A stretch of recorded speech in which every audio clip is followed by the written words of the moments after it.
Let's get straight into your assessment of the voting process, because it seems that by and large we've got foreigners seeming to have seen this entire process as one that displayed transparency.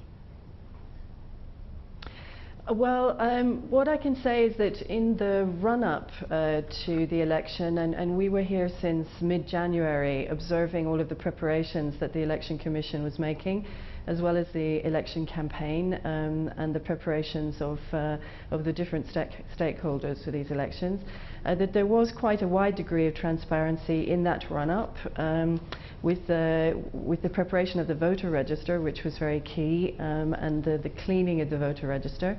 And on election day itself, we also felt that there was a good degree of transparency for observers and also for party agents.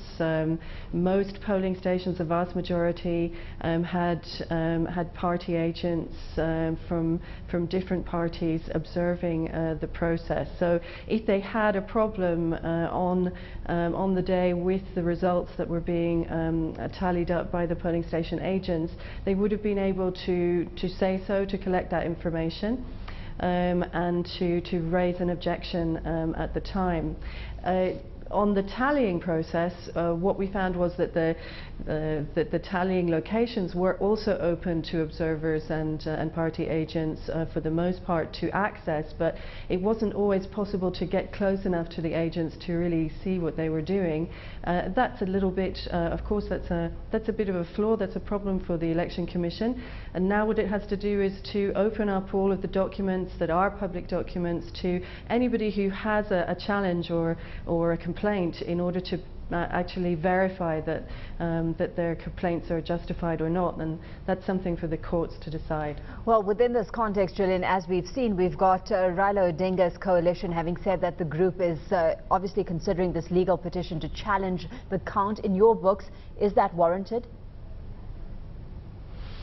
Well, I think when you're talking about a vote for 12 million, over 12 million people, there's always a possibility that mistakes have been made, or that the tallying process hasn't been perfect.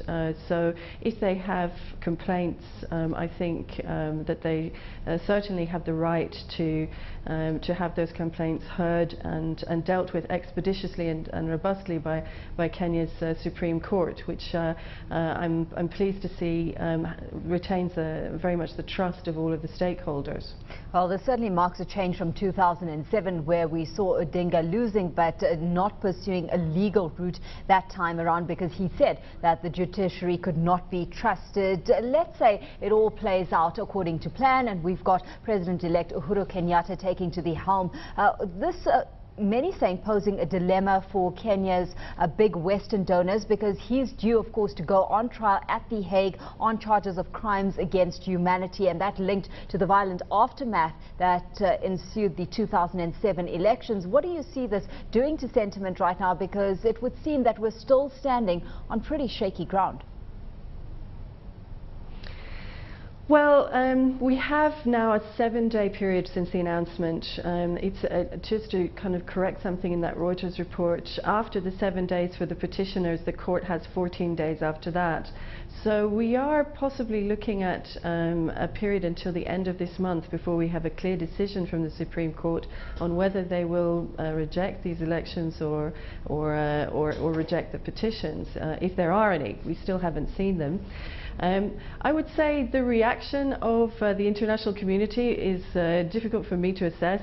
We are here as observers to observe the process, but I understand that they have said that they will respect the will of the Kenyan voters. So let's wait and see what the Supreme Court decides, whether the petitions go ahead, and whether these elections are going to be confirmed by Kenya's electoral and legal institutions. Overall, this poll was being seen as a critical test for Kenya, of course, after its reputation as a stable democracy was damaged by the bloodshed that came after the 2007 election. Do you see its reputation being restored? What kind of status do you see Kenya now holding?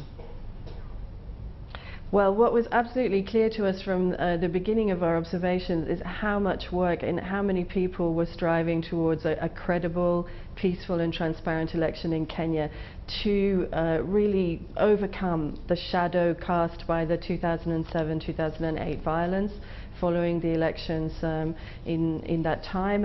And I would say that, that Kenyan public and Kenyan stakeholders have to be congratulated on having achieved a peaceful election. And the credibility will be established by courts and by constitutional rights that have been introduced since that period, which is also a tremendous achievement. So I would say Kenya has done remarkably well in a very short period.